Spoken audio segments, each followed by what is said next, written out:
When most people imagine Japan's ambitions during World War II, the idea of an invasion of Australia often comes to mind. After all, Australia is a massive landmass relatively close to Southeast Asia, and Japan had already proven it could launch bold operations across the Pacific. But the truth is far more strategic and pragmatic than fear alone. Japan's leadership wasn't ignoring Australia because they underestimated it or because they were incapable. It was because Australia simply wasn't a priority in the grand scheme of their imperial vision. At the time, Japan's military planners were focused on securing resources and establishing defensive perimeters that could sustain their empire over the long term. Oil, rubber, and other raw materials in Southeast Asia were essential to keep the Japanese war machine running. The Philippines, Malaya, the Dutch East Indies. All of these regions offered immediate, critical resources that Australia could never provide in the quantities Japan needed. An invasion of Australia, by contrast, would have required a massive commitment of troops, ships, and supplies that could have been used to consolidate control over the resource-rich territories already under Japanese influence. In other words, Australia wasn't ignored out of arrogance. It was ignored out of cold, practical calculation. Japan's strategic priorities also reflected the challenges of projecting power over such vast distances. To successfully invade Australia, Japan would have needed to assemble a massive fleet capable of transporting tens of thousands of troops, along with tanks, artillery, and supply lines that could stretch hundreds of miles across open ocean. Every ship diverted to an Australian invasion was a ship taken away from other crucial operations, like defending the Philippines, establishing garrisons on Pacific Islands, or maintaining supply routes back to Japan itself.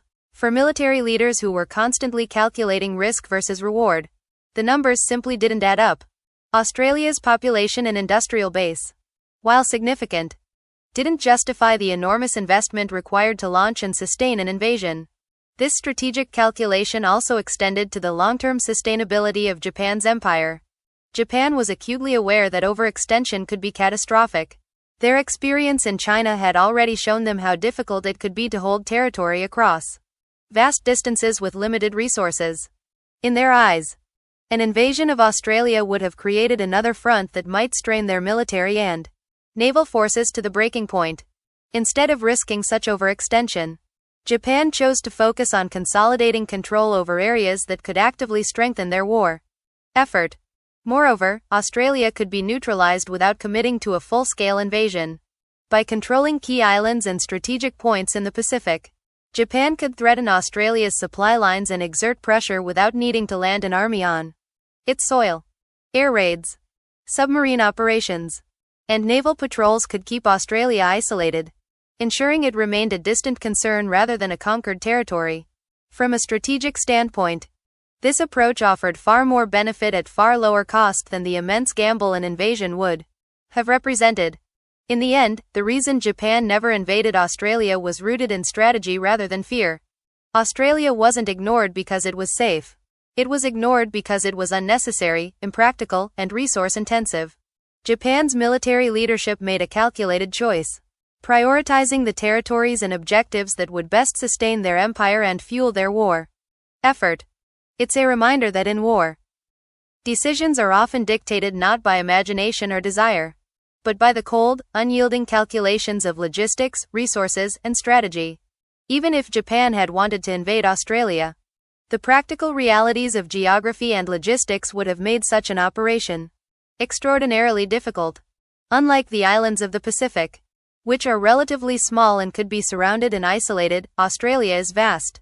Millions of square miles of coastline, deserts, and rugged terrain. Moving tens of thousands of troops across such distances would have required an unprecedented level of planning, supply lines, and naval coordination. Every mile of the journey would have been fraught with risk, from the threat of Allied naval patrols to the sheer difficulty of sustaining troops over long distances without adequate infrastructure. In other words, Australia wasn't just far.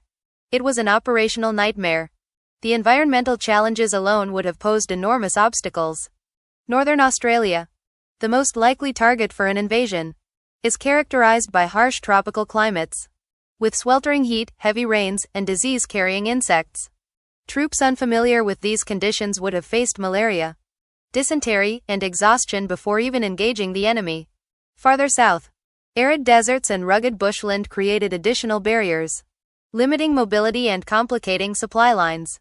Japanese forces, who were already stretched thin across the Pacific and Southeast Asia, would have had to account for every factor, from water and food to ammunition and medical care, across hundreds of miles of hostile terrain.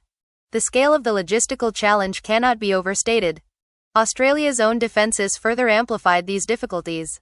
Though sparsely populated in many regions, the country had fortified key ports, airfields, and strategic locations in anticipation of possible attacks. Troops, along with artillery, coastal defences, and a growing air force, could slow or repel invaders, especially if the Japanese attempted to land forces without overwhelming naval superiority.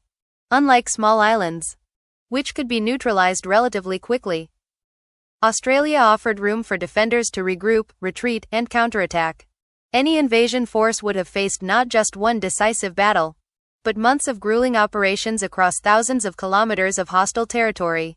The naval challenges were equally daunting. Japan would have needed to transport troops, vehicles, and supplies across vast stretches of ocean, all while avoiding Allied submarines, warships, and air patrols.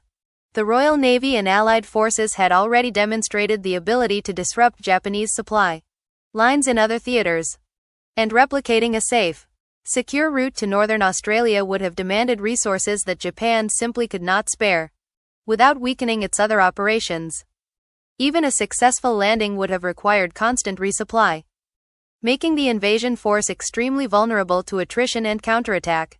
Ultimately, the combination of distance, harsh terrain, and the need for extended supply lines created a situation in which an invasion of Australia was far riskier than it was worth. Japan's planners understood that even if they achieved an initial landing, maintaining and expanding control over such a massive continent would have been a logistical nightmare, potentially exposing them to devastating losses.